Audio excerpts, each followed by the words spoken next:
Muito bom dia, nós estamos começando mais um café.com.dt, hoje com o tema qualidade no atendimento.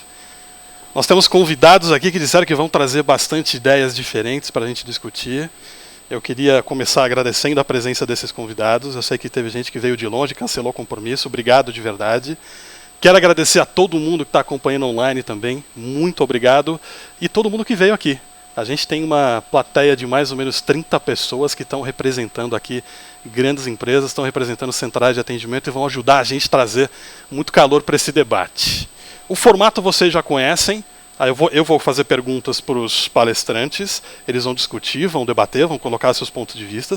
Quem está aqui também pode participar, por favor, levantem a mão que a gente chega o microfone da DT até vocês. E quem está online, tem um moderador no nosso chat, vocês podem fazer as perguntas que a gente vai colocar para eles também. Se não der tempo, a gente manda depois o contato por e-mail de todo mundo e eles vão respondendo para vocês, ok?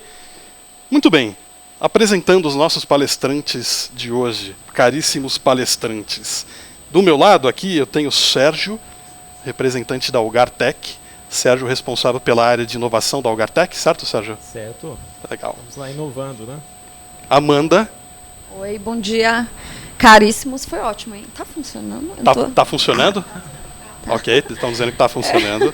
Então, caríssimos foi ótimo. Né? A Amanda já passou por várias centrais de atendimento. Exatamente. E hoje responsável pela central de atendimento da Dinda. E pela área de transportes também. Ok. Pela área de transportes também. Que bacana. A área de transportes também. Você já tinha um desafio pequeno e isso aqui do outro, né? Entendo. Só mais um pouquinho, só um pouquinho mais de dor de cabeça. Fabiano, representando a central de atendimento do Mercado Livre. Bom dia a todos. Prazer enorme estar aqui. Obrigado pelo convite. Legal, obrigado, Fabiano. Eu vou começar a fazer uma pergunta, eu vou começar pela ordem aqui. Primeiro, Sérgio. Sérgio, eu queria... Você que tem participado de vários projetos de autoatendimento, eu queria saber, primeiro, quais são as motivações, as principais motivações de uma empresa quando procura você para criar um projeto de autosserviço, autoatendimento? É uma pergunta muito boa, né? Eu acho que é muito pertinente. A gente vê assim cada vez mais as empresas buscando alternativas de atendimento para os seus clientes. Porque antigamente, né? Eu posso falar antigamente, viu, Rodrigo? Porque tem 25 anos que eu estou lá na Algar, né? E eu vi esse mundo transformar. A sensação que a gente tinha, né? E às vezes até tem. Você puxava o fio, do outro lado estava o cliente, né? No telefone. Então ele estava sempre ali. E o que a gente vê hoje, né? E a gente falava isso há pouco. A gente não tem. Hoje o cliente está em vários locais. O cliente está em várias mídias, né? O cliente tem hora que está na web, tem hora que está no celular, tem hora que está na loja, tem hora que ele está lá no telefone também, dentro da conveniência dele. Enfim, então a gente tem de criar esses mecanismos para não só levar a conveniência, né? Eu acho que isso é muito importante, ter uma experiência superior de atendimento. Mas eu acho também assim, essa questão da inovação, da modernidade, acho que renova a empresa, mas também a experiência que a gente tem tido, né? Isso é mais barato também, né? Por essa questão do autosserviço, autoatendimento. Sem contar a questão do empoderamento do usuário, né? Cada vez mais a gente mesmo como consumidor, como usuário, quer resolver os problemas na nossa hora, nossa conveniência. Acho que é por aí, tá, Rodrigo? Que bom, obrigado. A gente vai falar um pouquinho mais, abrir um pouco mais esses temas depois. Mas já foi muito bom. Amanda, você que já tratou com diferentes tipos de clientes, de natureza de negócio também diferentes, já participou de projetos de autoatendimento atendendo vários tipos de pessoas. Todo atendimento pode ser automatizado, na sua visão? Olha, sinceramente, eu acho que a gente precisa tomar um pouco de cuidado, que é o que você falou. Cada empresa tem o seu público. É claro que, assim, hoje em dia está todo mundo inclinado para a tecnologia. Então, assim, todo mundo tem um puta de um celular, todo mundo tem um iPad na mão, mas assim, como que é a sua empresa? Como que é o cliente da sua empresa? Então, na empresa anterior, por exemplo, não cabia. Quando eu estava na Marabras, um autoatendimento era mais complicado para esse cliente. Ok. Porque é aquela senhorinha que vai comprar a cama dela, é aquele, sabe, aquela pessoa mais simples, às vezes. Então, o perfil deles já era diferente. Como que eu ia implantar uma ferramenta mega master? Para nada. Tanto que 80% dos contatos eram todos direcionados ao telefone. porque a pessoa queria ouvir. Ainda era a pessoa mais tradicional que quer falar com alguém, que quer ter contato. Hoje em dia, não. Hoje o meu público já é um público de internet, é um público dinâmico, que eu consigo fazer isso de uma forma muito mais tranquila. E vai baratear a minha operação e eu vou conseguir ter um resultado muito bom. Então, eu acho que a gente precisa ter o senso de conhecer quem é o nosso cliente, o que ele quer. Então, antes da gente pensar assim, vou lá e vou implantar o autoatendimento e vai ser maravilhoso. Aí, chega lá, meu cliente não quer. Então, assim, nós temos os multicanais, nós temos tudo que o cliente pode querer, mas é o que vai fazer a minha operação ter sucesso, o meu cliente se sentir satisfeito? Ele vai entender? Então, eu acho que são algumas questões que, na hora de um planejamento, você precisa colocar de forma forte. Quem é o seu cliente? Ok. Bom para a gente começar. Muito bom. Obrigado, Amanda. E, Fabiano, eu tenho a impressão de que alguns mercados, algumas empresas, elas não têm opção. O autoatendimento acaba sendo a única alternativa para lidar com a dimensão de consumidor que você tem, né? Tenho a sensação também que essa é uma característica do Mercado Livre. Eu queria que você comentasse um pouco a experiência do Mercado Livre em projetos de autoatendimento. Bom, o Mercado Livre, ele tem, acho que um pouco o que a Amanda comentou, a gente tem, por estar na internet, você tem todo tipo de público e realmente você precisa se adaptar e criar possibilidades para que cada tipo de público possa encontrar a sua melhor solução, seja de um autoatendimento ou de uma outra forma. O autoatendimento em si, acho que ele é essencial a partir do momento que ele se torna extremamente eficiente. Os clientes precisam ter a facilidade de encontrar a sua solução, independente do tipo da dúvida, se ela é mais crítica ou não, né? Mas ele ter a opção de entrar no seu portal e localizar a sua resposta, tirar a sua dúvida rapidamente, acho que é o ponto principal. E como você vai adaptar isso para diferentes tipos de linguagens, cada tipo de cliente, aí entra um trabalho muito pesado, que você precisa realmente conhecer cada tipo do cliente que você quer abordar.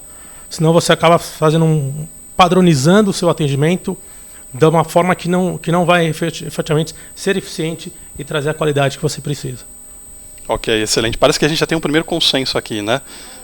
As respostas não foram muito diferentes quando você coloca a visão do consumidor, né?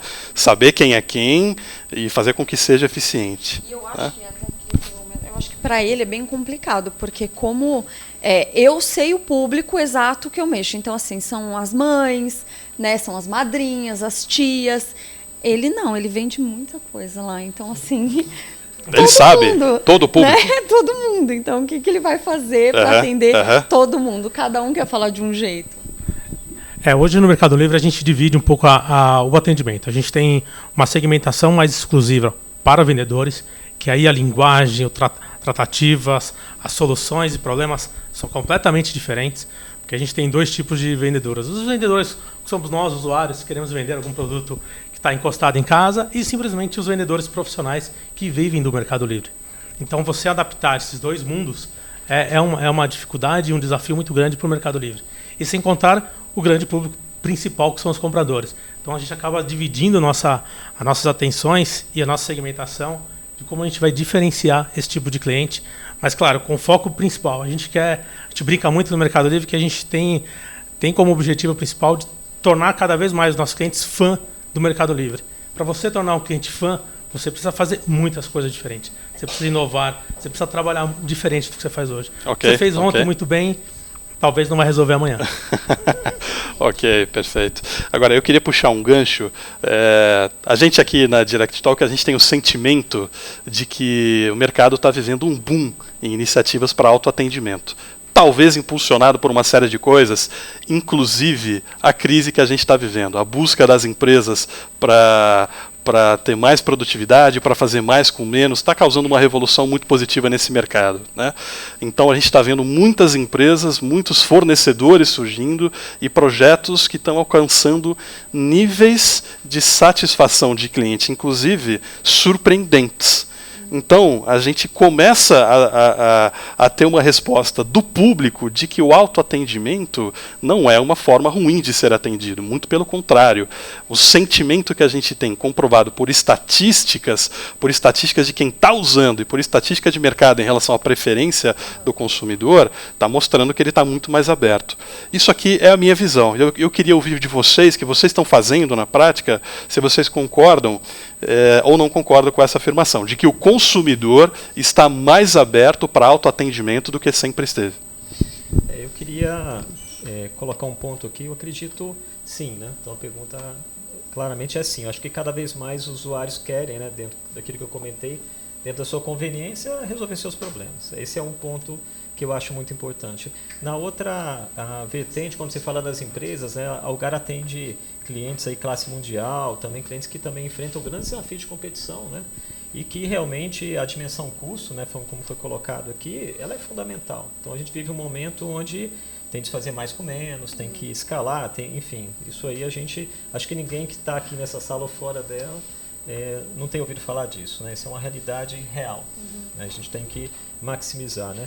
Agora, um outro ponto que eu acho que é muito importante nessa dimensão do atendimento e da transformação das nossas centrais de atendimento é a questão não só da humanização do atendimento. Eu acho que quando a gente fala, eu falava aqui com a Amanda mais cedo, quando a gente fala em inovação, por exemplo, que é o tema aqui também, inovação não é ciência de foguete, né? Inovação é resolver problema real de cliente de uma maneira prática, não tem, né? E essa perspectiva do olhar para o cliente e do usuário, eu acho que essa talvez seja a dimensão mais relevante, porque quando a gente pergunta assim, puxa, que empresas são referências em inovação, em serviço, em atendimento, normalmente a gente pensa em indústria, em produto. Por quê? Porque para essas empresas o design é muito mais natural. Então, quando o Sérgio está nessa cadeira, alguém pensou que o cara vai sentar aqui, né? Tem gente mais alta, mais baixa, enfim. Tem que se adaptar, o celular tem de caber no bolso, tem que conseguir movimentar com uma só mão. Então, quando faz, né, a indústria faz isso muito bem, ela pensa muito no usuário que vai usar o produto e isso define se ela vai ser uma empresa vencedora ou não. Quando a gente vai para serviço, isso é menos comum. As empresas de serviço, normalmente, elas pensam nelas e para quem que ela está prestando serviço, e não do usuário final. Então, essa dimensão, Rodrigo, que eu acho que ela talvez seja a mais determinante dessa transformação, é cada vez mais as empresas de serviço estarem com foco no usuário, né? Assim, quem é que está, e a nossa centrais de atendimento, isso é muito evidente, né? Então, não é normalmente uma experiência tão boa, né? Falar, vou ligar no call center, né? O cara já fala, nossa, misericórdia, né? Não é isso que a gente quer como consumidor, não é isso que a gente quer como fornecedor também. Então, cada vez mais, acho que essa atenção das empresas, né, dos clientes, dos fornecedores de atendimento, na perspectiva de proporcionar melhor experiência para o usuário, e aí, por meio das soluções tecnológicas, por novos processos, tudo isso muda, né? Porque o consumidor, efetivamente, ele quer alguma coisa bem melhorada. Então, acho que é um pouco por aí, na minha opinião. Tá? Okay. Eu tenho a seguinte visão, acho que o mercado, assim, as centrais de atendimento, elas são um pouco rotuladas por anos atrás, né? Onde existia, e algumas empresas que hoje ainda têm a dificuldade de atender, tem filas enormes, você fica muito tempo aguardando. Então, o cliente, ele rotula, ele acha que a mesma forma que ele vai ligar, sei lá, para uma telefonia e vai ficar 10 horas esperando, vai ficar 10 horas esperando comigo, que sou um prestador de serviço muito menor e com uma complexidade bem menor. Então, meio que ficou rotulado, né? Ninguém sabe atender. Mas, na verdade, a questão, discute-se muito a questão de, vamos atender rápido, vamos fazer um tempo bom, mas vamos humanizar. E aí, se eu perguntar para você, a gente humaniza ou autoatende? O que você vai falar? Vai me responder. Então, assim, humanizar é o quê? Você falar com o seu cliente bem, tratar ele bem, né? Assim, aquele negócio do script, eu te amo, você me ama, é tudo uma mentira, porque a gente está lá só para vender, ele está lá só para comprar, mas é mais ou menos nesse caminho. E aí você fala assim, não, mas eu vou meter uma ferramenta lá de autoatendimento, ele que se vire. Isso é humanizar? Então, eu acho que existe uma questão ainda no mercado que, ao mesmo tempo que as pessoas falam assim, quero buscar tecnologia, também se fala de humanização. Então, tá bom, o que você quer? Sabe? Eu penso da seguinte forma, eu escuto sempre assim, precisa reduzir custos, não aguento mais. Daqui a pouco eu vou falar, então tá bom, reduz meu salário, porque eu não aguento mais pedir para baixar o negócio aqui, sabe? Duas coisas. E a gente sabe que é uma área que já paga pouco para quem está lá na ponta fazendo atendimento, já paga. Então, assim, ter uma ferramenta dessa é a gente minimizar os nossos custos. Mas eu, como empresa, conheço profundamente os meus processos. Eu sei o que o meu cliente vai me perguntar para preparar essa ferramenta, para deixar ela mais próximo possível do atendimento humano e não dar tanta diferença quando ele vai falar com o meu atendente, que eu posso treinar, falar para ele assim, ó, querido, lindo, maravilhoso, tem que tratar bem o cliente, porque ele que paga o nosso salário. Então fala bonitinho com ele, sabe? Tenta não entrar muito no processo, tenta resolver, sair da caixinha. Dá para fazer isso com o autoatendimento? Porque daí, no meu ponto de vista, a gente acaba mesclando. Se eu conheço a minha operação, se eu sei a estratégia da minha empresa, se eu sei os meus processos, eu vou potencializar essa ferramenta e vou deixá-la próxima do meu cliente. O meu cliente, ele quer isso. Tipo, ele está cuidando lá do filho dele, está chorando no ouvido dele, só que ele também quer saber aonde que está, sei lá, o babador que ele comprou para o nenê. Então, ele quer entrar rapidinho, resolver a situação. Então, para mim, funcionaria, mas eu preciso, primeiro, ter certeza que as informações que eu vou colocar na ferramenta, a forma que eu vou alimentar ela, vai seguir a mesma comunicação que eu tenho na minha central de atendimento e não vai gerar um segundo contato. Porque se você não estiver preparado, você vai fazer do autoatendimento uma FAQ, o cliente não vai se sentir satisfeito e vai gerar um recontato na sua central e ele já vai estar num nível um pouco mais complicado. Eu queria pegar esse gancho, Amanda, dentro dessa visão, na visão de vocês três, por favor, o que o consumidor aceita e o que ele não aceita? Eu acho que ele não aceita você não ter resposta. Então, assim, ele aceita você falar a verdade para ele. Eu tenho um problema, o meu transportador tá lá na PQP, eu não sei onde esse idiota tá, eu quero dar um soco na cara dele porque ele tá com sua mercadoria, mas ele não aceita você falar assim, eu vou verificar e te ligo em 10 minutos. Isso seja autoatendimento ou seja o atendimento. Exatamente. Okay. Eu acho que a gente precisa ser claro, sabe? Então, assim, qual que é o maior volume de contatos numa central de atendimento de e-commerce? Normalmente é o quê? Entrega. Ok. Né? Então, assim, hoje a gente tem várias formas de passar para o cliente. Então, a gente passa código de rastreio, a gente comunica o tracking da entrega, mesmo assim pode acontecer problema. E se ele te liga e você não sabe aonde o negócio está e fala para ele, vou verificar, ele fala, não, minha filha, você não vai verificar. Você não vai verificar porque você já me passou um monte de informação e, assim, o que você está me falando eu já sei. Eu quero que você fale para mim o dia e a hora que vai chegar. Entendeu? Então, eu acho que ele não aceita mais ser enganado ou um minutinho a mais. Eu sempre tentei fazer com que as minhas equipes tratem com a verdade. Nem sempre a gente consegue falar 100% da verdade, mas sempre passar o processo para o cliente. Então, olha, existe um processo que, assim, de alguma forma, mostrar a nossa realidade. Porque ele acaba entendendo. Ok. Fabiano, o que o cliente gosta e o que ele não gosta no autoatendimento? Eu acho que, primeira coisa, o cliente ele quer solução, ele quer a resposta. Eu acho que no autoatendimento, a facilidade e a comodidade em você ter a sua resposta naquele momento que você tem a dúvida é fundamental. Então, a facilidade para ele localizar, para ele ter a busca e ter a sua resposta, acho que é o fundamental. O que ele não quer é aquele, como acho que a Amanda falou, que se torna uma FAQ. Se você tem uma dúvida, e mesmo que você coloque no buscador ou vá navegando na sua página e não consegue encontrar a solução, porque ele te joga para um outro caminho, ou pior, ele vai te jogar numa tela de abertura de e-mail, onde você vai tem um campo aberto para colocar tudo, quais são as suas dúvidas, provavelmente a sua dúvida principal vai ficar no segundo plano, porque muitas vezes o cliente acaba utilizando aquilo como um desabafo, porque ele não encontrou a sua solução, então aquele caminho que ele encontra em branco, ele fala, opa, vou aproveitar para fazer um desabafo, também satisfação com o atendimento, e aí você tem que encarar isso como uma baita oportunidade para voltar no seu portal e corrigir. Na verdade, só fazer uma observação, o que eu uso muito lá é assim, a minha pessoa de qualidade, eu sempre peço para ela, puxa todas as respostas e lê uma por uma, porque aí eu vou entender o que eu não estou respondendo para o meu cliente. Porque acontece exatamente isso que ele falou. Ele vai usar esse canal para dizer, não achei tal coisa.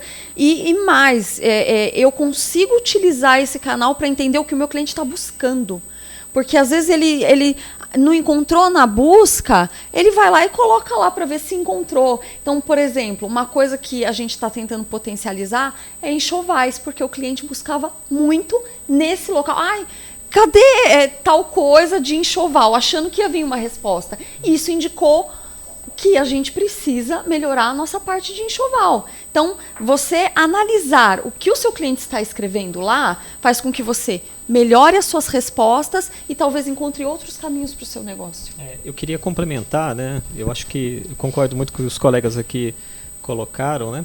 Mas uma perspectiva adicional que eu ponho aqui, né? Lógico que o cliente quer resolver, né? Esse é o ponto. Né? Então, ele quer resolver dentro do canal que ele escolheu, no momento que ele escolheu, né? Então ele não quer deixar para depois. Acho que esse é o ponto. Mas acho que talvez a principal observação que eu queria colocar adicional a isso é assim, só a tecnologia não resolve o problema do cliente. Então eu acho que esse é o ponto. Então a Algar aqui tem uma parceria de longa data com a DT, a gente faz coisas que a gente se orgulha muito juntos, né? Acho que isso é importante. Mas a gente sempre tem que trabalhar assim, puxa vida, né?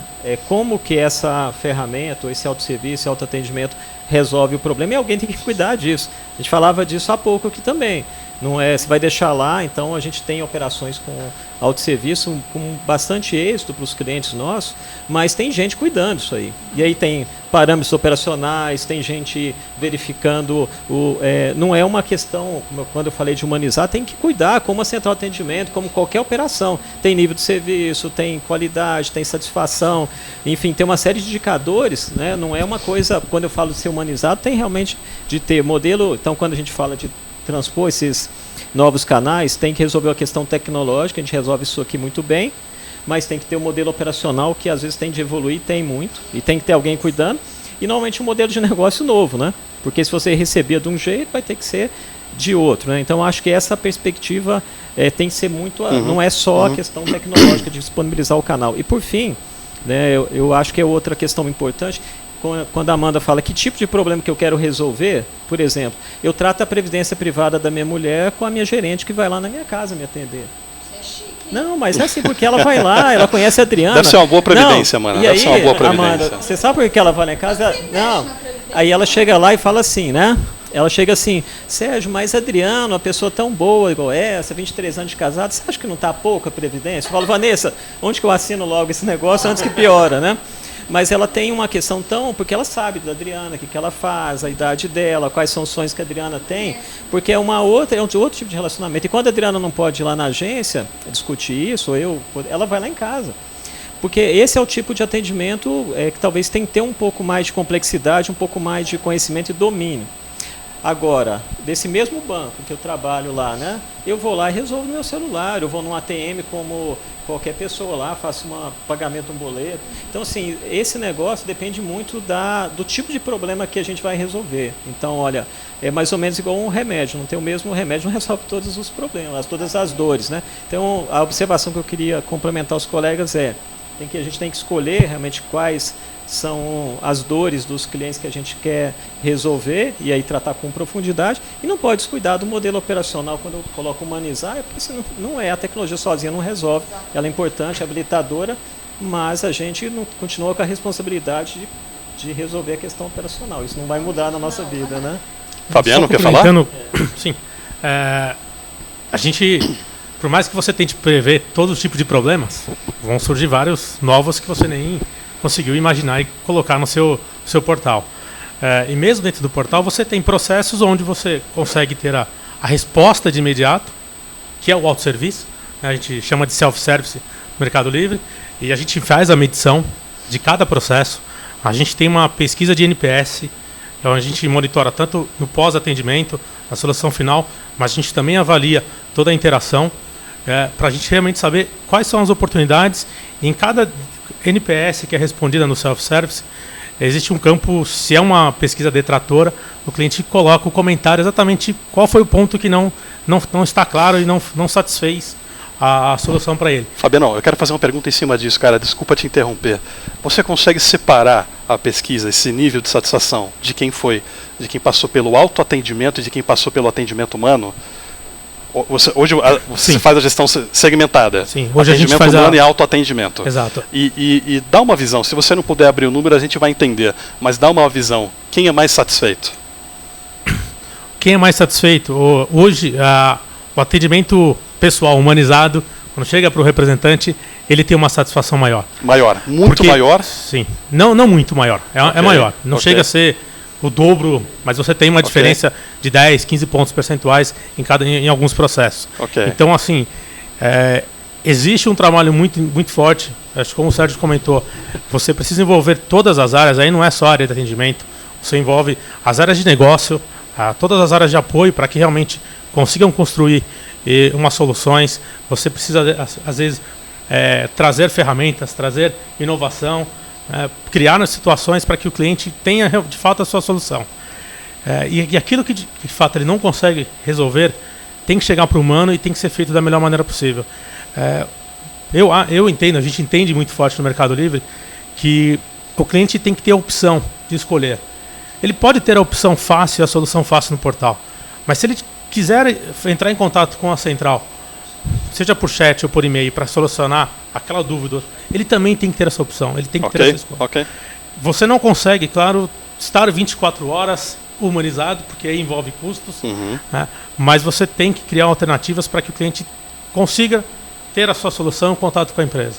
Voltando ao que eu falei anteriormente, a gente fala muito de ter o fã, ter o cliente fã, né? Então você precisa criar situações, e para você fã, você tem que, se você quiser 3 horas da manhã entrar no site e tirar uma dúvida, você tem que conseguir ter essa dúvida. Com certeza, é uma estrada sem fim, é um processo constante. Eu quero fazer um gancho porque a Ariadne das Lojas Marisa, muito obrigado, Ariadne, ela mandou uma pergunta em relação ao percentual do volume de atendimento que fica no autoatendimento, que já não passa para a central de atendimento. Você consegue dividir esse número com a gente? Estou tentando. A gente. Se não lembrar do número, você sabe dizer se é mais autoatendimento? Não, é bem maior. É muito maior autoatendimento. Bem maior atendimento do que chega para o humano, com certeza. E o Wesley, da B2W, fez uma pergunta legal também. Obrigado, Wesley. Ele está perguntando qual o grande impacto, o maior impacto que vocês tiveram com o autoatendimento. Bom, deixa eu lembrar aqui de alguma situação. Acho que Você pode elencar pontos, os mais relevantes para ajudar? Por exemplo, a gente tem um dos principais motivos que a gente recebe contato no Central, para todo comprador e vendedor que faz uma negociação, existe a qualificação da sua negociação. Então isso acaba se tornando também um grande volume, né? 98% de toda a demanda de qualificações a gente consegue, isso é resolvido no autoatendimento. Boa parte, os 2% chegam para a gente porque aí é discordâncias, né? O comprador fala uma coisa, o vendedor está falando outra, e aí, dependendo da forma como um está qualificando, envolve custos para o vendedor. Então você acaba tendo que receber e reavaliar melhor essa utilização. O autosserviço para isso ele é de forma automática. Você tem também a parte de solicitação de estornos, uma vez que você identifica algum tipo de cobrança, alguma coisa devida. Isso já vem de forma muito transparente, o cliente acaba nem percebendo, nem tendo que entrar em contato conosco. Ok. Tenho mais uma pergunta aqui na fila, da Thaís Helena. Ela está perguntando qual a visão que vocês têm das FAQs no autoatendimento. Vocês percebem as FAQs como recurso efetivo também? É sua pergunta? Então, deixa só de responder essa da Thaís Helena online, a gente já passa para você. Eu posso dizer, quem quer responder essa da FAQ? Eu posso dizer, a gente faz uso das FAQs lá, a gente tem uma experiência muito boa com o Agent Bolt, né? Então, que é o agente virtual, que faz... E aí, de novo, né, como eu coloquei para os colegas, né, tem o Marquinho lá em Campinas, que é um cara muito bom, que ele cuida desses autosserviços, então ele vai lá, é um cara que ele vive disso, ele acorda e vai dormir pensando como é que eu melhoro a experiência desses clientes no autosserviço. Então tem de ter essa questão também, né? E aí aquela linguagem natural, eu vou perguntando e aí, né? E a gente tem uma retenção hoje em média de 60% desse tipo de serviço.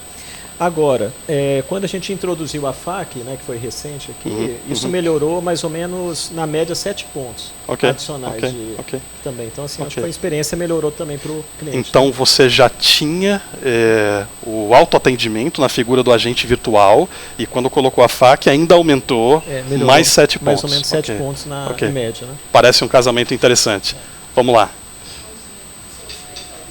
Ok. E, na verdade, eu tenho uma dúvida e gostaria de dicas, porque assim, principalmente no Mercado Livre, quando ele fala de autoatendimento, eu entendo que é um pouco mais fácil para o Mercado Livre, porque já é uma ferramenta que está na web. Então, para o consumidor utilizar a ferramenta é muito mais fácil. Quando eu olho para a minha operação, que o grande volume é call center ainda, a gente tem as ferramentas... É voz, o volume está na voz ainda. Exatamente. Ok. A gente tem feito ferramentas para atender os multicanais, porque o consumidor pode entrar pelo canal que ele quiser. Mas eu gostaria de saber assim, se tem dicas de como fazer direcionamentos. Porque, apesar da gente ter todos os canais, justamente porque o consumidor pode escolher, eu acho que a gente também tem uma tarefa aí de começar a mudar a cultura do consumidor, até porque, apesar de tudo que a gente fazer ser melhor para ele, a gente precisa também olhar para dentro de casa e falar, estamos num momento de crise, não está fácil para ninguém, e como que a gente faz para melhorar esse direcionamento? Porque, assim, eu sei, a gente tem que deixar as ferramentas bem redondas, porque a gente tem que entregar uma qualidade parecida, uma vez que, no meu caso, por exemplo, é call center, mas como que a gente pode fazer esse direcionamento? Eu sei que a primeira premissa, quando o cara liga para mim hoje, que eu falo para ele, olha, vai lá, eu faço o atendimento e depois eu dou dica para ele ir para o site, a primeira premissa que eu tenho que ter, no mínimo, que ele tenha um e-mail. E a gente sabe que nem todo brasileiro tem um e-mail. E a gente está falando aqui de retenção, supondo que retenção é multicanal, né? Exato. Até agora foi mais para a linha virtual, mas o tema aqui é qualidade no autoatendimento, ou seja, qual for o autoatendimento, inclusive na voz. Rodrigo, eu queria comentar, eu passo a palavra para o Fabiano, porque a gente faz o atendimento para a Whirlpool também, no digital, né? Então a gente tem uma meta realmente extraordinária esse ano de migrar o volume da central de atendimento para esses canais digitais. Acho que é um desafio grande, mas eu acho também que é plausível, né? O que a gente tem feito para incentivar não só as campanhas, né, junto com a própria Whirlpool na central de atendimento, porque esse é outro desafio, né? Por exemplo, quando eu comentei aqui com os colegas da questão da tecnologia importante, mas o modelo de negócio eu recebo só por posição de atendimento, eu como fornecedor da Whirlpool, qual é o meu interesse em migrar para canal digital? Eu só vou perder, né? Então a gente teve que se reinventar nesse aspecto, construir os canais, né? Sei lá, até o WhatsApp a gente faz o atendimento para a Whirlpool hoje, né? E o que a gente tem feito lá, não só de incentivar, de mandar, e aí responsavelmente, como a gente falou aqui, para testar, para validar o canal, né? A gente vai fazendo isso paulatinamente, vai intensificando, né? Mas a gente envolve os técnicos de campo, então ele chega lá, no purificador de água da Whirlpool, ele põe um imãzinho lá, dizendo, olha, temos nosso atendimento digital, agora, ó, nosso WhatsApp é tal.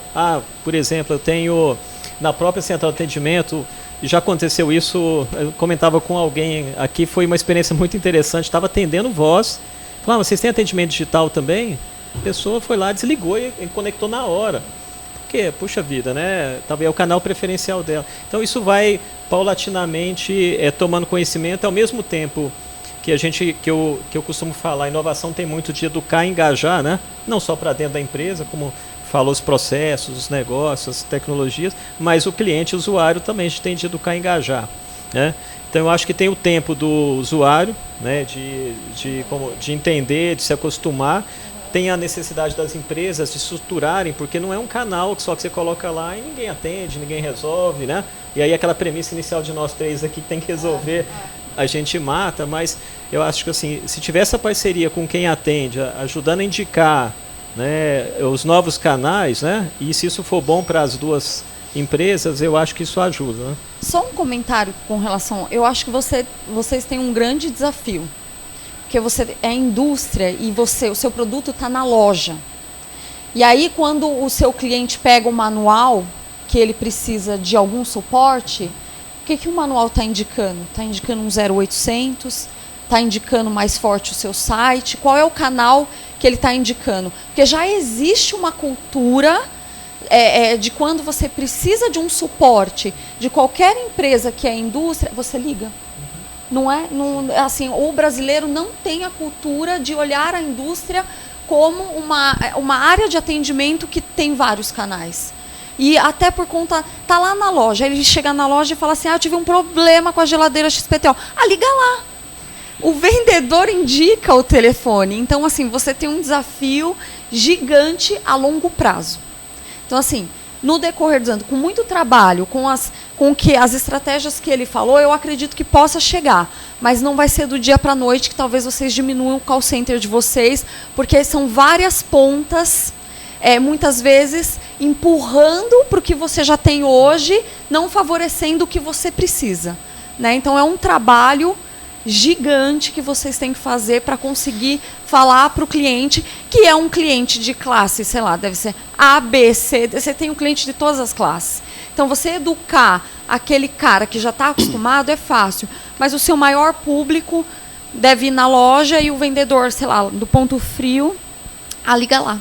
Olha o telefone dele, já indica seu telefone que é o que você não quer. O Amanda, e só para complementar, assim, talvez a estratégia que a gente tem usado muito lá com a Whirlpool, né, principalmente no produto que eles têm de purificador de água, que é onde ele tem um relacionamento com o cliente mensal, porque ele paga um aluguel daquele purificador pelo uso, e tem uma manutenção dele semestral, né? E aí tem que ir um técnico lá, enfim. E aí o que a gente vê, assim, o maior volume na central de atendimento é justamente para agendar a manutenção preventiva. E aí o que a gente tem feito lá, né? Também para... Ele faz por WhatsApp, né? E ele grava uma voz, pode ser tal dia, o cara responde, ele entra no portal, ele entra no agente virtual da Whirlpool lá, que chama Renata, né? Que é uma gerente que a gente homenageou lá da Whirlpool, entra lá no agente virtual, ele entra no portal, faz o agendamento, enfim. Então a gente está começando, né, para ajudar a Whirlpool nessa estratégia de mudar o volume da central de atendimento para esse mundo, nos casos mais relevantes. Então a gente está começando a maior frequência é a manutenção preventiva, né? Que é onde o cliente a cada 6 meses para o negócio de eco-house tem de ter. Né? Pode falar no microfone? Obrigada. Só complementando, a parte de manual foi a primeira coisa que a gente começou a mexer. Então, o que a gente fez? Eu não posso tirar o telefone porque eu não posso vedar um canal para o consumidor, mas a gente mudou a prioridade. A prioridade antes era aquele telefone enorme. Agora o telefone ele foi colocado em caixa menor e o e-mail é a prioridade que a gente coloca. O e-mail não, desculpa, o endereço do site, para o consumidor começar a procurar mais para o site. Agora você tem toda a razão, não é só o site que indica, não é só o manual que indica o consumidor para ligar na central, tem revendedores, tem os parceiros, os próprios técnicos. Às vezes o técnico vai fazer um atendimento, o consumidor faz uma outra pergunta que pode não ser relacionada àquele atendimento, ele fala, liga lá. Ok. E antes de passar para a próxima pergunta, só um minutinho, eu queria lembrar, nós fizemos um evento cerca de 1 ano atrás, e o diretor de atendimento da Sky estava também sentado aqui. E ele contou para a gente que mais da metade dos atendimentos via voz já eram feitos através da URA. E aí todo mundo deve conhecer o projeto, o Verocase, público, enfim. Ou seja, existem iniciativas também de retenção de voz com empresas que têm altos índices de satisfação do cliente. Né? Se a gente pegar o NPS da Sky, que também é público, vem ganhando prêmios nos últimos anos, é um NPS exemplar. Né? Alguém aqui quer fazer algum comentário sobre retenção de atendimento via voz? Sobre como faz? Quer contar em linhas gerais para a gente aqui? A gente tem mais ou menos 1 ano e meio, vai fazer, que a gente implantou uma URA mais humanizada. A gente tinha uma URA mais básica e agora ela está mais humanizada. E a gente fez um trabalho justamente de entender quais eram os principais questionamentos que o consumidor fazia quando ele ligava para a gente. E a gente já fez uma URA mais humanizada. Inclusive, assim, todo mundo aqui sabe que existe a opção 9 na URA, né? Acho que todo mundo odeia ela, inclusive. Porque a ideia é reter e ela acaba caindo no humano. E a gente fez de uma forma que ela existe, mas não está de cara para o consumidor. Então a gente meio que obriga ele a passar pela informação antes. Ok. Eu acho que uma coisa que vem ao encontro daquilo que foi falado aqui agora há pouco é que nesse projeto da Sky, que atingiu mais de 50% de retenção na voz, nós estávamos falando de uma URA suportando um processo e uma estrutura muito complexa no dia a dia. Né? Eram pessoas que estavam entendendo do negócio do cliente e o tempo inteiro participando de reuniões de produtos, reuniões dos mais variados temas para poder se antecipar ao problema e fazer a configuração da URA. Eu acho que é por isso que o projeto foi tão matador. Vamos lá. Bom, eu sou o Jonathan, sou da Privalia. Ok. Minha pergunta vai direcionada para Amanda. Amanda, não sei se você pode abrir, mas qual o percentual de retenção hoje da sua operação? E quanto tempo você conseguiu esse determinado número? De retenção no meu atendimento? No autoatendimento. No autoatendimento? Do site? Exatamente. Do site, ok. Focado no site. Hoje eu consigo reter em torno aí de 60% do que entra para mim. Tá? E o que aconteceu com isso? O meu SLA lá é de 99%. Eu atendo 99% dos clientes que acessam o nosso chat. Os nossos e-mails são respondidos em 24 horas, 98% em 24 horas. Então, assim, eu tenho uma operação muito redonda, porque antes dele entrar no meu chat, ele tem um autoatendimento. Então, ele consegue fazer a pergunta dele e vem uma resposta que a gente vai trabalhando sempre, monitorando para ver se está faltando alguma coisa ou não. Então, ali eu já consigo uma retenção grande, para que o cliente não precise aguardar para chegar no meu chat. Então, uma série de informações, nós fizemos o que ela fez, diminuímos o nosso número de telefone e deixamos mais claro as outras ferramentas para que o cliente escoasse por esses lados, não precisasse entrar em contato com a gente por telefone. Então, uma série de coisas fez com que a gente conseguisse educar o nosso cliente para fazer os questionamentos antes de falar com o nosso atendente. Nós temos essa retenção, eu trabalho com o NPS também. O meu número de detratores é muito baixo. Realmente, assim, se ele teve um problema muito grave, que ele vai me dar uma nota baixa, mas eu consigo fazer uma retenção em média de 60%.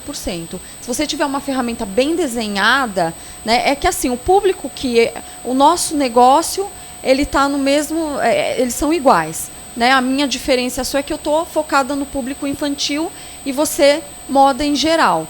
Né? Mas a gente sabe que a gente tem um grande problema com prazo.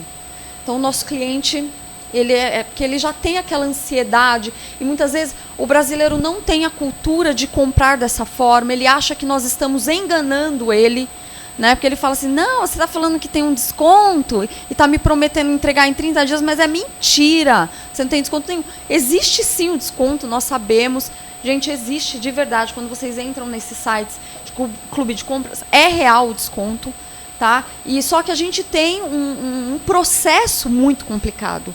E por conta desse processo, o nosso número de contatos acaba sendo maior. E aí eu já entendi que eu acho que vocês escondem um pouco a central de atendimento de vocês. Porque quando você só consegue entrar em contato quando você já tem um número de pedido, é isso? Você pode me corrigir. Atualmente é até um processo da Privalia global, né? Estamos em 4 países e o cliente só consegue nos contatar se ele for um associado nosso, se for um cliente. Se ele tiver um pedido, ele consegue entrar em contato conosco, com nossa página de autoatendimento, com número de telefone, com chat. Então, mas isso assim, é uma estratégia da empresa. Mas agora eu queria te perguntar, assim, a nível de satisfação, para as pessoas que ainda não são seus clientes e que ainda não entendem o negócio, mas se sentem atraídos pelos descontos, os produtos que você tem lá. Como que vocês administram isso? Porque assim, vocês dão um canal de atendimento, mas só para quem já comprou. Para quem ainda não comprou, não consegue entrar em contato com vocês. Porque eu tenho muito isso. Né? Eu tenho os clientes que acessam por informação. Então, olha, eu quero saber como que eu quero entender. Como é que vocês administram isso? Então, na Privalia... Esse é o objetivo do debate, né? Gostei, Amanda. Vamos lá. Traz mais uma cadeira aqui, gente, para ele, por favor. Bom, na Privalia, o cliente ele tem que fazer um cadastro. Necessariamente ele não precisa finalizar uma compra, Amanda, mas ele precisa fazer um cadastro. Ele faz simplesmente um cadastro, joga lá o e-mail, somente o e-mail, o nome completo, ele desce para a nossa base de dados e a partir daí ele já tem acesso às nossas ferramentas de atendimento. Entendi. Ele comentou que é parecido com o Mercado Livre. Mas você viu que agora a Apple ela está bloqueando essa questão de você entrar pelo app e ter que primeiro fazer o cadastro, né? Nós fomos notificados a semana passada que nós não podemos mais fazer isso. Então, a gente tem que permitir com que ele entre no nosso aplicativo sem colocar o e-mail e o nome dele, faça a busca dele e aí, quando ele vai escolher alguma coisa, aí nós podemos pedir para eles fazerem um cadastro. Acho que todo mundo aqui vai ter uma lição de casa para se adequar a essa nova regra, né? Vamos lá. Eu queria aproveitar e fazer uma pergunta da Kelly do Que Vestir. Eu queria que você respondesse também depois dessa pergunta. A primeira, Amanda, ela direcionou para a Amanda. Mas em poucas palavras, Amanda, como é que você consegue atrair empatia, agir com empatia dentro do autoatendimento? Seguindo a linha de comunicação da empresa. Então, hoje nós temos uma linha de comunicação fofa, né, que a gente diz. Então tudo a gente usa. Que é o seu business, né? É o meu Ele business, acompanha né? a estratégia de comunicação. A mãezinha, o bebezinho, sabe essas palavras mais fofinhas? Então a gente procura seguir a mesma linha de comunicação. Tanto que, assim, o meu atendente, muitas vezes, ele fala para o cliente, mãezinha, não é assim, como um médico fala quando está atendendo ela. Então a gente tenta fazer com que, mesmo em texto, a gente use ao mesmo tipo de comunicação que é respondido no e-mail ou que é respondido no nosso Face, né, nas nossas redes sociais. Então, tenta manter a comunicação para ele sentir que, assim, estou no mesmo lugar, estou sendo atendido da mesma forma. A forma com que eu ouvi ele falando para mim ou me digitando é o que eu estou lendo aqui. Okay. Então, meio que ele já está... Eu acho que é natural no caso da Dinda, porque a comunicação da Dinda já é muito fofa, né? Eu queria ouvir o Fabiano agora, que o Mercado Livre não tem uma comunicação tão fofa assim, né? Mas eu queria te ouvir, como é que você consegue trabalhar com simpatia dentro do autoatendimento? É uma missão bem complicada, porque acho que para você tentar presumir que tipo de cliente que vai te abordar e que vai utilizar aquela solução, aquela resposta que você deixou no portal, é difícil. Você acaba tenta chegar o mais próximo possível, utilizar uma linguagem que seria muito mais informal, que seria uma linguagem do nosso dia a dia, para você tentar adaptar. No nosso caso, realmente, a gente não conseguiria ir nesse detalhe no autoatendimento. Conseguir colocar, a não ser que a gente comece a fazer segmentações específicas dentro do Mercado Livre. Se a gente for desenhar um modelo de atendimento bem segmentado por tipo de cliente, se é um cliente mais que só compra a parte de eletrônico, você pode utilizar uma linguagem mais high-tech. Se é um cliente que está usando moda, você poderia adaptar isso, se a gente tivesse condições. Mas aí o envolvimento, o trabalho que você tem que ter, o esforço, para você criar e administrar esses diferentes portais com a mesma solução, mas com linguagens diferentes, é uma complicação muito grande. Então a gente tenta ser o mais assertivo possível. Desculpa, Fabiano, você acha que isso traria um índice de satisfação ainda maior? Esse tipo de preocupação ainda traz uma satisfação ainda maior para o consumidor? Acredito que sim, porque a gente percebe muito, e acho que fica evidente para todos aqui do atendimento, quando chega um caso para nós, e você tem a interação humana, você consegue colocar essa humanização, utilizar uma linguagem, uma abordagem, como a Ana comentou, mais específica para aquele tipo de cliente.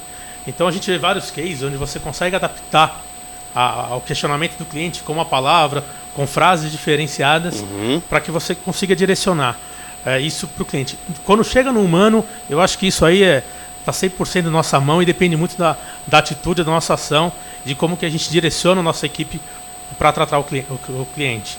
No autoatendimento, ainda é um grande desafio, acho que para todos nós, encontrar essa solução.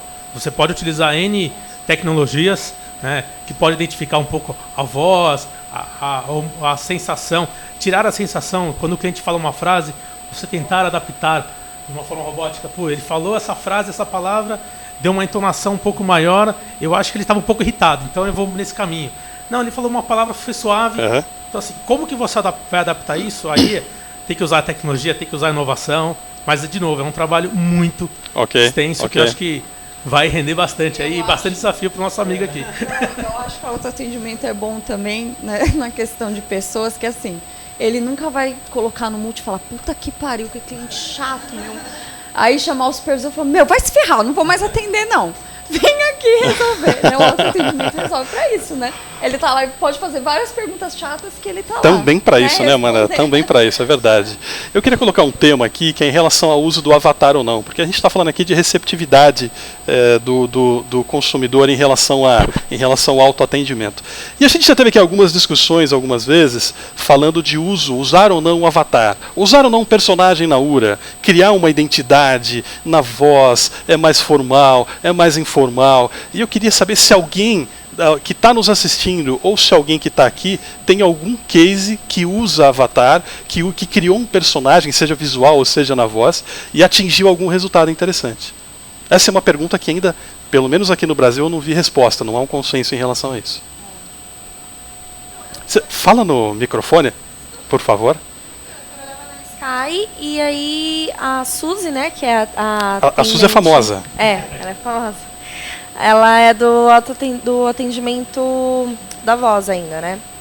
Então, ela é bem humana. Por exemplo, se você pergunta de um canal adulto, ela já faz, já sei o que você quer. Então, assim, ela tem uma personalidade forte ali. Então, eu digo assim, como funcionária da Sky. E aí eu liguei numa outra empresa X, que não vale falar o nome, e aí o atendimento não era tão bom. E eu utilizava o mesmo formato. Ok. Uma coisa mais humana. Só que era uma pessoa mais travada, então você não tem vontade, sabe? Você só quer passar pro humano mesmo. Então, Ok. a Suzy, não porque eu trabalhei lá, mas assim, o atendimento dela é muito mais divertida. Você acha até graça, assim. Eu lembro que eu mesma liguei, assim, porque eu realmente eu precisava resolver um problema. E eu, embora querendo assistir um filme, eu ficava, nossa, que hilário eu tô falando com essa mulher. Então, assim, acredito que o motivo, é que você comentou, eu até ia comentar e deixei de lado. O motivo da Suzy ter tanto sucesso, vamos falar assim, é essa graça que ela faz, essa personalidade forte. Mas isso envolve também, por exemplo, que público que eu sou. Eu tenho 22 anos, acho um barato, mas, por exemplo, minha mãe de 50 ia achar um horror. Então, é um estudo mais profundo que precisa fazer. E aí Ok. entra o que você comentou, né? Que quando você fez o evento e tal, eles falaram que existiam pessoas participando de várias coisas dentro da empresa, exatamente para trazer uma coisa mais humana. Então foi toda conteúdo uma da Suzy, estratégia. né? Exatamente. Toda uma estratégia. O que é diferente de você contratar uma ferramenta dessa, que é muito complexa no meu ponto de vista, e não ter noção que vai ser um trabalho a longo prazo para você ter sucesso. Ok. Não é uma coisa que você vai colocar em 2 semanas no ar e vai ser maravilhoso. Não. Ok, perfeito. Obrigado. Vitor. Vitor da Proxys. Na verdade, eu tenho 2 perguntas que eu acho que podia ser feito no começo, mas como a gente está chegando quase no fim, aí pode ser uma boa pergunta para todo mundo que está aqui na sala. Eu queria entender um pouquinho melhor de vocês, as motivações de vocês com a questão do autoatendimento. Quem que inspira vocês? Quem que vocês acham que já está um passo à frente, seja no Brasil, no mundo? Quem que vocês acham que já está um passo à frente na questão de autoatendimento, de experiência unificada, de experiência única, independente dos canais, em integração? Quem que vocês olham e falam assim, poxa, queria ser igual a essa empresa, queria que meu atendimento fosse igual a essa empresa? Boa pergunta. Ótima pergunta, mas falando da Algar lá, que é a empresa que eu trabalho, e a gente atende vários clientes, né? Acho que pegando o gancho que a colega ali falou da Sky também, eu acho que primeiro tem que ser muito coerente com a empresa que você está atendendo. Se é um banco, se é uma empresa de entretenimento, eu acho que mais do que isso é, como a Amanda falou, persistir, né? Eu acho que é essa a questão. E fazendo a conexão com a sua pergunta, eu acredito assim, hoje é difícil você chegar e falar assim, essa empresa é referência em multicanal em todos os tipos de atendimento. O que a gente vê assim, olha, esse cara é muito bom no agente virtual, esse cara é muito bom de portal, esse cara é muito bom de URA, esse cara é muito bom de WhatsApp, esse cara é o melhor app que eu já vi. Então, o que a gente tem feito lá, né, até porque a gente tem uma diversidade muito grande de clientes, com natureza muito diferente, cada um tem realmente um posicionamento, um público, né? O que a gente tem buscado efetivamente, assim, olha, quem é o cara que resolve esse problema muito bem, né? E a gente depois tenta, que é talvez o maior desafio, é criar, de novo, acho que a palavra aqui é coerência, né? Qual que é a personalidade que a gente quer dar para o atendimento, independente do canal. É certo que a gente tem clientes que preferem, eu tenho 22 anos, eu prefiro esse canal, eu tenho outro, eu quero outro, que a Vanessa vai lá em casa, né? Sei lá. Mas depois eu te apresento ela, né? Aí o que acontece? Então eu acho que assim, talvez é difícil hoje você identificar uma empresa, né? Pelo menos a gente lá na Algar tem feito isso, é buscar assim, quem é a referência que resolve, como eu falei, inovação é resolver problema real de clientes, quem resolve esse problema muito bem. E aí a gente tenta conectar e juntar isso para dar uma experiência de fato de atendimento. Não é falar, puxa vida, eu fui no portal, é uma personalidade, eu fui na URA é outra, eu fui no Apple é diferente, né? É lógico, tem que levar a personalidade da empresa, uma coerência na comunicação, na linguagem, mas assim, de bate-pronto eu não consigo pensar alguém que é muito bom em tudo. Então. Eu não tenho alguém que é muito bom em tudo, mas eu gosto muito do autoatendimento das empresas aéreas. Um pouquinho mais perto, só aéreas. Obrigado. Eu, assim, acho que eles estão evoluindo muito nessa questão, até porque eles, na verdade, o público que eles atendem é até um pouco mais fácil de trabalhar isso, né, que é mais adaptado a esse negócio, mas eu fiz um check-in há 30 dias atrás, que eu fui viajar, e foi ótimo, foi rapidinho, tive dúvida, entrei lá no autoatendimento, interagi, né, respondeu tudo, acabou. Cheguei lá, voltando de Orlando para cá, né, fui fazer lá, ia vir por outra companhia aérea, uma companhia que eu tinha que descer no Panamá, fazer uma conexão aqui para o Brasil. Foi uma bosta. Assim, literalmente. Então, aí eu usei mais como referência. Eu falei, eles poderiam estar mais avançados e não estão. Então, as companhias aéreas do Brasil, né, entendem que isso é importante, realmente é importante. Então, eu gosto muito do modelo deles. Okay. Né? É um outro tipo de negócio, mas não é o que talvez eu me espelharia. Mas como consumidora, e já fiz várias pesquisas para tentar melhorar, para ver quais, assim, como profissional já fiz pesquisas, mas como consumidora eu gosto e sei que funciona. Ok. Será que você não gosta desse tipo de atendimento? Por exemplo, o do Brasil é melhor porque a nossa cultura é ser muito mais caloroso? Pode ser. Entendeu? Eles então, por não exemplo, são tão, você é uma consumidora que você precisa, gosta mais de um atendimento mais próximo, mais caloroso. E a gente trata isso, por exemplo, você para a empresa, você para um amigo, você para o seu chefe. E talvez lá fora eles sejam mais frios. Então, assim, talvez para eles esteja bom. Esteja funcionando. Esteja funcionando. Tipo assim, eu só preciso da informação, beleza, não precisa me dar um abraço. E aqui a gente, vem me dar um abraço. Por favor, é só isso. Pode ser. E assim, então, isso explica, pode ser que explique. Eu até no é que eu faço comunicação pessoal, eu senti isso, né? Porque eu queria falar com as pessoas e, as pessoas não queriam falar comigo. Eu virava assim e falava, gente, esse povo chato não quer falar, sabe? Não quer conversar. Eu falo isso porque, por exemplo, eu vou me formar agora em comunicação, então tem essa característica diferente de mais geográfica, né? Mais cultural. Mas então, eu falei também, pode ter essa questão, mas mais pela rapidez mesmo. Foi bem mais rápido eu fazer por acessibilidade do que por lá. Eu tive um pouco mais de dificuldade. Não sei se foi pelo resultado. Foi pelo resultado. Tá Sim. bom. Fabiano, se espera em alguém? Seguindo na pergunta do Vitor? Eu acho que assim, não tem uma empresa referência. Acho que a gente acompanha e monitora bastante os principais concorrentes e grandes players que estão no mercado. Acho que aqui, essa troca só esse bate-papo nosso aqui já vai sair bastante benchmark, muita informação para a gente melhorar o que a gente faz no dia a dia. Então, acho que falar para você que a gente tem uma empresa que a gente admira, a gente pode falar de vários cases que a gente acaba acompanhando. Fala-se muito das Apples, do atendimento das Apples, que é sensacional. A gente vê também o próprio eBay, o Amazon, são concorrentes nossos que a gente acaba acompanhando também um pouco. O que a gente procura realmente fazer é extrair o melhor de cada um deles e dentro de casa fazer o nosso melhor. Acho que sai muita oportunidade, você tem que trazer para dentro de casa e como que você consegue, de repente, fazer até melhor que o concorrente. Okay, aí é o desafio nosso diário. Legal. Você tem mais uma pergunta, Vitor? Jogo rápido, bacana. Acho que só faltou a gente falar que referência em autoatendimento a gente reconhece que são as ferramentas da DT, né? Então, a gente não quis falar as informações. O Fabiano não é cliente da DT, hein?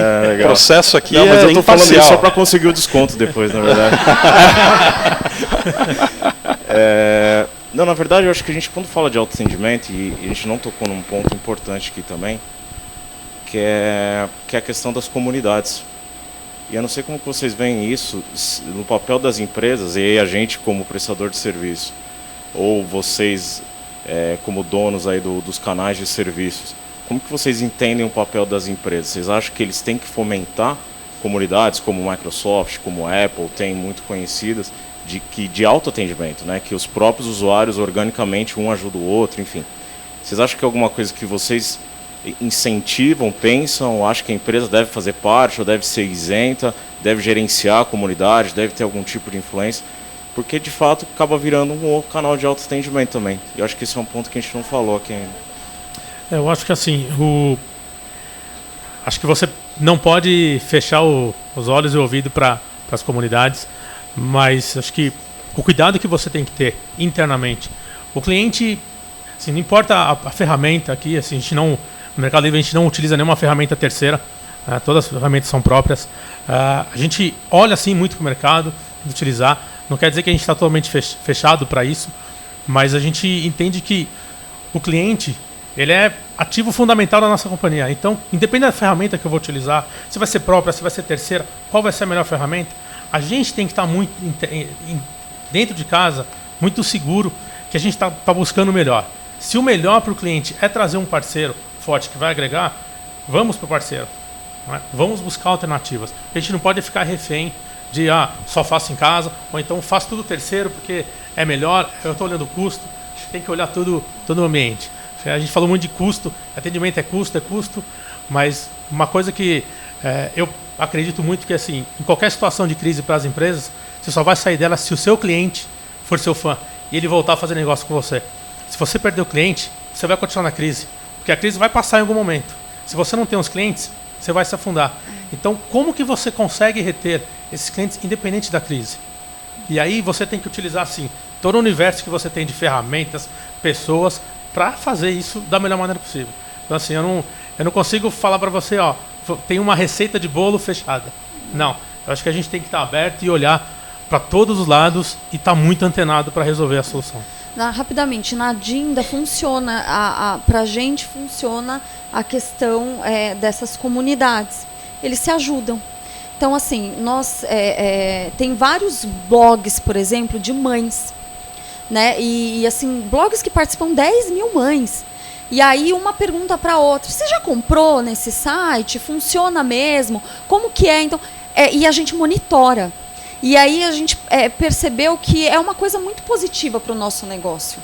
Né? Então é uma coisa que nós não temos custo e elas se atendem. Então uma vai passando a experiência para a outra.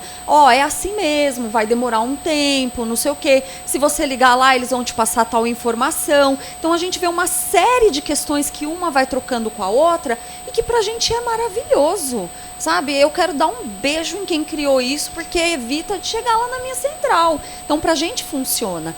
Então, a gente vai monitorando e só, por enquanto, tem, lógico, os negativos também. Eu tive um problema, não foi resolvido, porque sempre tem, nenhuma central é maravilhosa, mas acaba que a maior parte das ajudas entre elas é uma questão mais positiva e que a pessoa consegue andar sozinha sem precisar entrar em contato. Então, autoatendimento de graça. Agora, a questão da central de atendimento ser um custo, na verdade, eu gostaria de conhecer alguém que já chegou a saber quanto que custa a sua central de atendimento real por real. Eu, de verdade, ainda fala-se assim, é custo, mas quem sabe quanto custa para você trazer um cliente em marketing?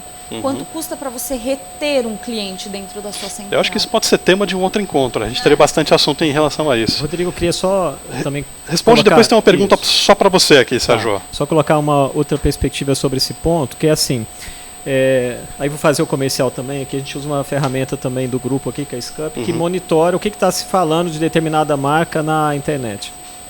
E aí a gente busca, né, muito mais assim, puxa vida, e o que os clientes querem é ter uma percepção melhorada da marca normalmente. Então, a gente não basta também o que a gente passou por etapas, não basta só falar, estão falando mal ou bem da marca aqui. Né? Então, eu acho que uma evolução que é importante, pensando em atendimento multicanal ou digital, é entrar lá, interferir de uma maneira não tão invasiva, né, mas atender lá, o cara, se ele está lá no Facebook ou numa rede social determinada, com algum problema de algum cliente nosso, a gente faz isso lá, vai lá e pergunta o que está acontecendo, chama no chat do Facebook, no chat privado e tenta resolver. E resolver lá, que é onde ele está, né? Fala, não, liga na minha central e vou resolver o problema seu com a empresa. Não. Então, assim, a gente tem uns cases bem interessantes assim, de como trabalhar essas redes sociais, esses grupos, né? E talvez potencializar os negócios, que eu acho que é ele falou assim, então vamos transformar a central de atendimento realmente numa questão não só de relacionamento, mas de negócio também. Mas acho que tem essa atenção também, escutar, entender, mas resolver lá também, onde ela já está. Ok. Sérgio, o Enio da Sul América, ele escreveu o seguinte: gostaria de saber do Sérgio, da Algar, como eles definem qual serviço a ser desenvolvido para o autoatendimento. Enio, obrigado pela pergunta. Eu comentei um pouco ali, até no case da Whirlpool, né?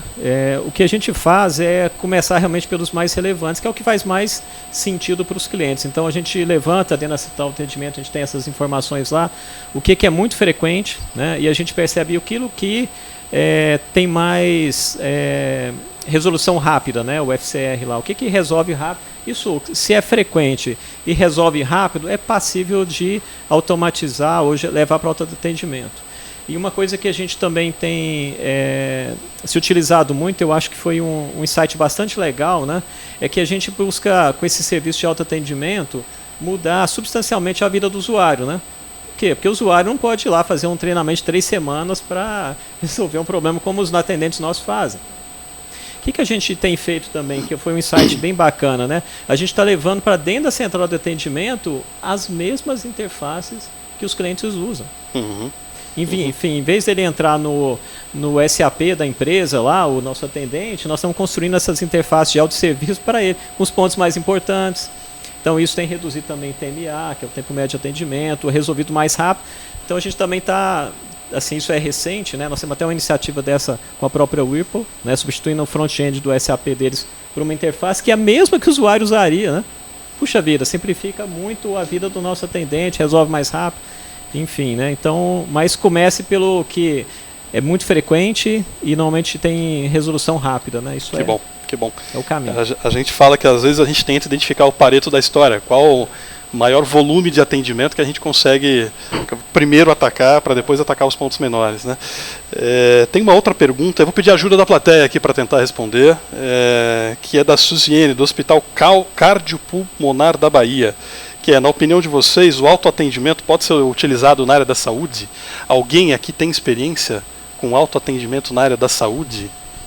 É uma área que eu imagino que seja carente de informação. Obviamente a gente não está falando aqui de usar o autoatendimento para emergências, mas para informação, para procedimento. A gente fez um protótipo, né? Ainda nós estamos discutindo com um cliente de laboratório grande também, que ele faz, porque isso, ó, meu exame está pronto, eu preciso saber, eu preciso marcar um exame, esse exame eu tenho que fazer dieta tal, né?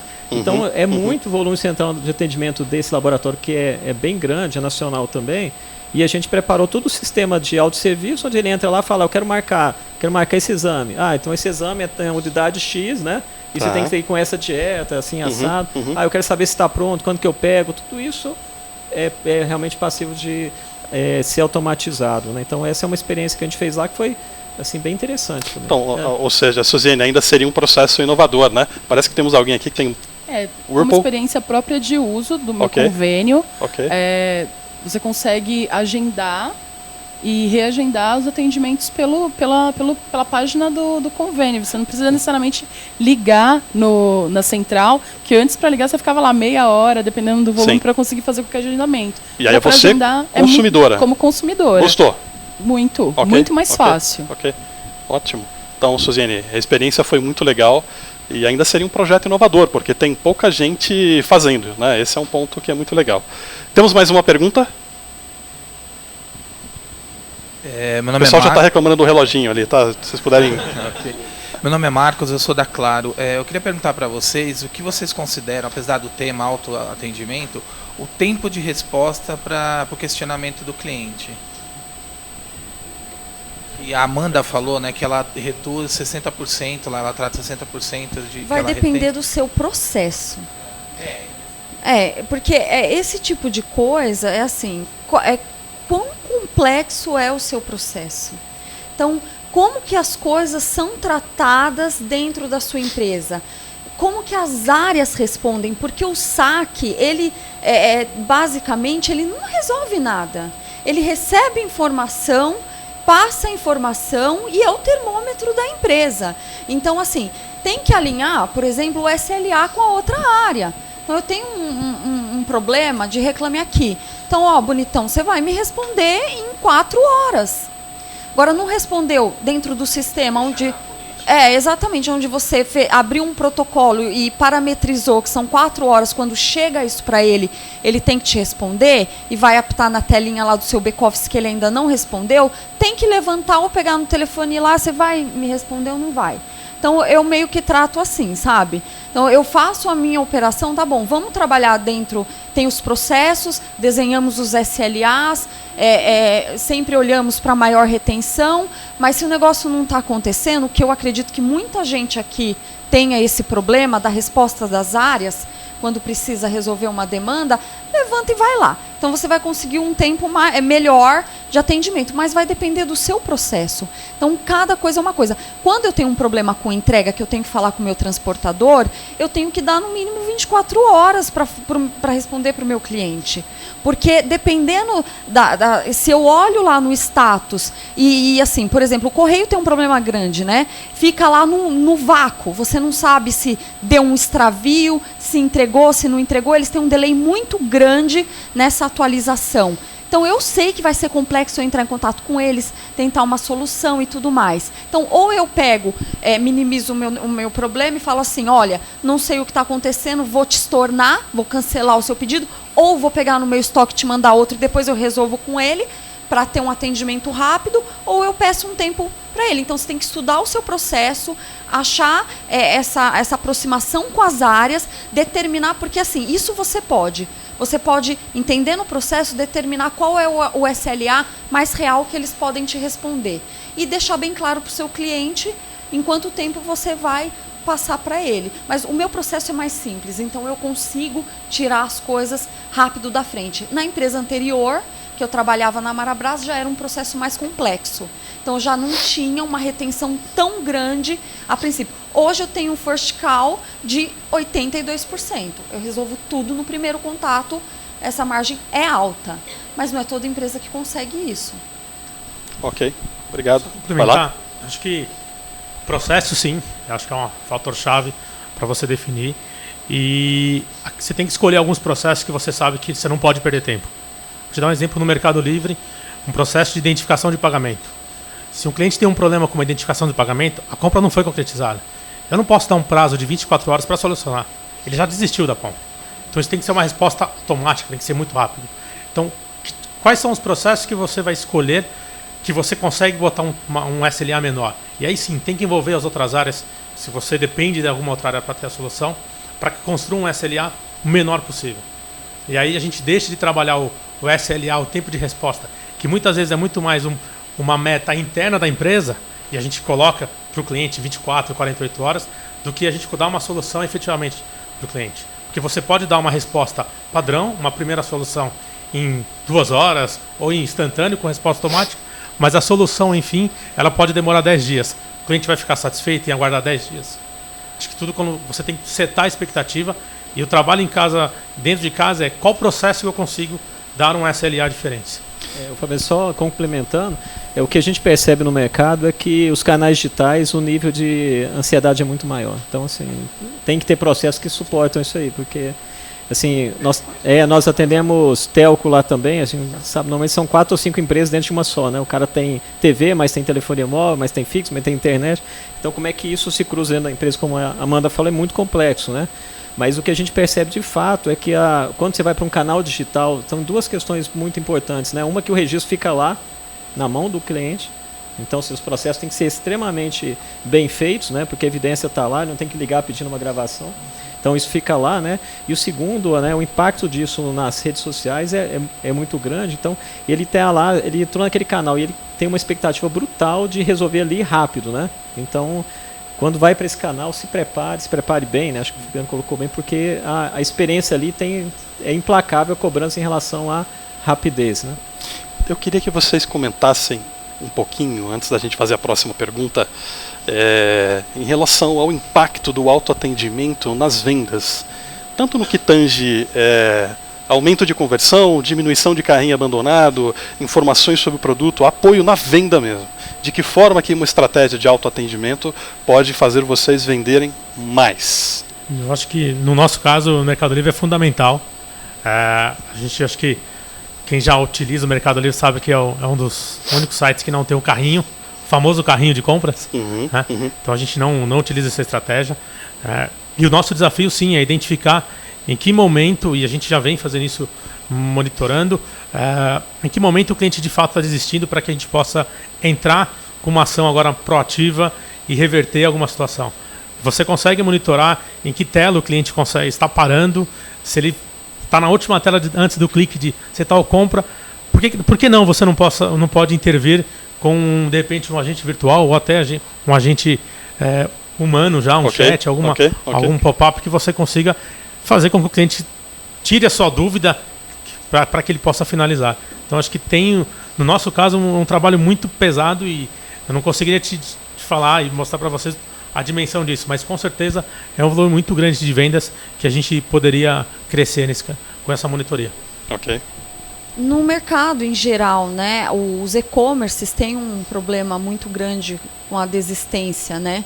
Então, quanto você converte um ponto qualquer coisa, 1,73, né? Então, o nível de conversão é muito baixo. E eu acho que a ferramenta de autoatendimento, ou até mesmo um chat estando ali na tela, auxilia isso. Existe uma ferramenta que eu acho muito interessante, que é assim, você monitora, o próprio chat, né? Você monitora quanto tempo seu cliente está ali. Então, ele pode indicar um problema, algum tipo de dúvida, e você pode aparecer na tela oferecendo para ele ajuda. Tem empresa que utiliza isso, e agora, qual é o nível de retenção que isso leva? Eu não sei, é um projeto nosso. Né? Nós estamos trabalhando nessa ideia de colocar algo dentro do carrinho para ver se a nossa conversão aumenta. Porque hoje, assim, não tá. Por que o seu cliente desiste ali? É dúvida, não é? Então eu acho que funciona muito bem você deixar um canal ali para que ele possa entrar e tirar a dúvida dele ou falar com alguém, e essa ferramenta fazer com que a motivação dele em fechar a compra seja maior, e aí a sua conversão aumente. Ô Amanda, Sérgio? E assim, talvez uma iniciativa que eu já vi, que a gente fez lá, mas ainda, como a gente colocou aqui, tudo muito novo ainda, é capturar lead, primeiro para as empresas que têm atendimento no comércio eletrônico, mas também tem de voz, né? Ele fala, qual é o melhor horário que eu posso falar com você, Amanda? Eu vi que você está com dúvida. Então, é isso quem faz é o agente virtual. Então, ele vai lá e fala, puxa vida, né? Tem algum horário que fica melhor? Você quer que alguém entre em contato? Em que horário? Então, tem capturado algumas leads lá no sentido, mas depois alguém vai lá e fala, puxa vida, né? E tenta converter aquela venda, porque o interesse e a necessidade ele tem, né? Talvez está faltando um impulso, então eu tenho visto, tem iniciativas também juntando esse mundo só virtual com o mundo também ativo de voz. E tem também a questão que muitos sites fazem, é mandar um e-mail para a pessoa, né? Se ela desiste ali, manda um e-mail, olha, né? Então, tá lá, né? Lembrando a pessoa, porque pode ser que naquele momento ela não conseguiu, não estava com o cartão dela. Então, eu acho que muita empresa já está fazendo isso, mas eu acredito que assim, a ajuda ali pode fazer uma diferença tremenda. Em especial quando ela desiste por falta de informação. Né? Tem mais uma pergunta ali? Eu sou a Letícia da Mary Kay. A minha dúvida, na verdade, de acordo com o perfil da operação de vocês, quanto tempo vocês demoraram para colocar o agente virtual no ar? E a partir do momento que vocês colocaram no ar, depois de quanto tempo começaram a identificar a retenção? E dessa retenção, qual o percentual que foi especificamente em chamados? Então, assim, eu posso começar respondendo, né? A gente já faz uso do agente virtual há um bom tempo, né? Um ano e meio? E assim, não tem caso com menos de 35% no primeiro mês de retenção. E pensando em central de atendimento, assim, puxa vida, né? Não existe uma correlação tão direta, vamos dizer assim, olha, eu retive 30 ou 35, eu posso reduzir 30 ou 35 da central de atendimento. Porque o que fica normalmente são as demandas mais complexas, né? Mas a gente tem a experiência nossa, em 3, 4 meses já passou de 50%, não tem nenhum caso menos de 50% de retenção, porque é muita dúvida, né? E assim, eu acho que a gente atende uma empresa também global de cosméticos lá, e ela assim, existe sempre uma grande dúvida, né? Puxa vida, o atendimento humanizado, né? Da pessoa, a rede, né? Mas a gente está vendo que não dá, né? Então essa empresa que a gente atende está indo para isso, lançando app, autosserviço, atendimento WhatsApp, estamos entrando, porque isso potencializa o relacionamento, que eu acho que é o ponto de uma empresa igual a Mary Kay, fortalece o contato pessoal, né? Mas eu defendo fortemente ir para esse mundo, né? Eu acho que cria conexão e levar essa questão emocional, o perfil de cada empresa é fundamental entender isso para construir um agente que seja compatível com aquele público que você está fazendo, né? Mas da experiência, nós já temos 4 operações grandes, né, rodando, e não tem nenhuma com menos de 50%, 60% de retenção, não. Bom, Fabiano? No Mercado Livre a gente chegou a fazer até uma experiência durante 4 meses, até comentei com o Sérgio, isso no final de 2013, nós tiramos do ar. A gente entende que para ele ser efetivo, você tem que ter uma equipe muito bem estruturada por trás. Porque a cada interação você precisa fazer a adequação do texto, de como você está abordando, respondendo para o cliente. Senão ele vai se tornar uma FAQ mal sucedida, né? Ou então aquele agente virtual vai ser um problema para você administrar, porque o cliente não vai ter a solução, ele vai entrar várias vezes, não vai conseguir ter a resposta dele, ele vai procurar o humano com certeza, e quando ele chega no humano, ele já está mais bravo, desgastado, porque ele não teve a solução. Então, antes da gente colocar esse agente virtual, a estrutura que você precisa ter para garantir a efetividade do canal é fundamental. No Mercado Livre nós testamos, e em 4 meses a gente decidiu retirar do ar, porque a gente entendeu que naquele momento não estava pronto, e a gente até conseguia ter uma redução, mas um custo muito grande. Eu reduzia contato, mas o que chegava depois para a gente, por humano, tinha sempre um resquício ali daquele atendimento mal sucedido no agente virtual. Então, eu sou muito fã, particularmente eu gosto dessa tecnologia, acho que ela traz um benefício muito grande, mas tem que ter um cuidado muito grande quando você vai implementar. Senão você acaba criando mais um portal, uma extensão do seu portal, uma extensão de uma FAQ, que ela vai ser mal sucedida. E aí, qualquer interação depois é dor de cabeça. Fabiano, e complementando, o que a gente tem feito que é bastante interessante começa com todo o atendimento, sei lá, vai na Anhanguera Educacional, todo o atendimento da Anhanguera é por chat, todo, 100%. Então, todo aluno da Anhanguera, se quiser falar com a Anhanguera, tem que ser por chat. Entrou no chat, né, o agente virtual lá tenta reter, lá chama Júlia também, que é porque, de novo, tem esse personagem Júlia no portal da Anhanguera, o público jovem, aí foi adequado lá. Mas se o agente virtual, se a Júlia não retém, vai para o humano. Imediatamente. Então, assim, transborda. E leva todo, a gente usa o chat da DT também, leva todo o contexto do tudo que conversou com o agente virtual. E não tem que contar a história de novo. Então, o atendimento continua de onde parou. Então, essa também é uma experiência melhorada que a gente complementa, né? E aí, dentro da experiência nossa, tem de elevar o SADA do atendente. E porque ele tem que resolver. O cara fala, eu resolvo isso, mas o seu boleto você vai ter que ligar no outro lugar. Não. Então nós tivemos que preparar melhor, remunerar melhor os atendentes, né? E com essa economia que a gente gera nessa retenção, porque é muito mais barato, gente, né? É mais ou menos 20% mais barato, é 20% o custo de um robô comparado com o da pessoa hoje. Essa economia gerada, você consegue remunerar melhor, preparar melhor a equipe que fica para o atendimento mais complexo, né? Pagar a Vanessa lá, né? Percebe? Então é assim que funciona. Então, ele termina ali, não resolveu, não reteve, passa para o humano no mesmo instante, né? E aí resolve ali naquele. E aí uma outra experiência, só para também vivência nossa, né? Quando a operação do agente virtual é 24/7, né? E nem sempre os clientes são 24/7, né? Sim. E aí, né? Quando ele não consegue reter, como é que a gente faz, né?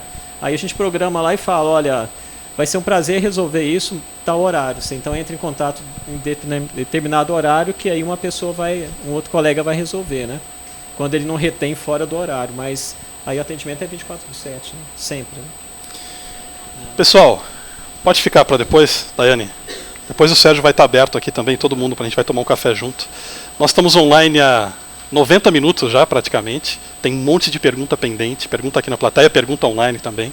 Se eles me permitirem, eu divulgo o e-mail de cada um. Vocês podem mandar suas perguntas para eles. Com certeza nós vamos ter outros encontros como esse. Ficou muita coisa legal. Eu já tive ideias aqui de perguntas e respostas para outros encontros. Então eu vou encerrar o evento. Obrigado para todo mundo. Obrigado para todo mundo que esteve aqui. Muito obrigado para os palestrantes, foi muito legal. Obrigado para quem acompanhou online, muito obrigado.